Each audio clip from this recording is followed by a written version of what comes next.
Hello everyone, welcome back to Fix Your Apps. In today's video, we will show you how to check number in Truecaller and quickly find out who is behind any unknown call. Now let's get started. Step 1. Open the Truecaller app on your device. This is the main place where you can search, identify, and block unknown numbers. So make sure the app is installed and running properly. Step 2. Tap the search bar at the top and type in the phone number you want to check.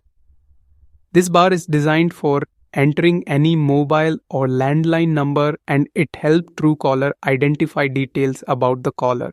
Step 3. Tap the search icon on your keyboard, usually shown as a magnifying glass. This action will start the lookup process and send the number through Truecaller's database for results.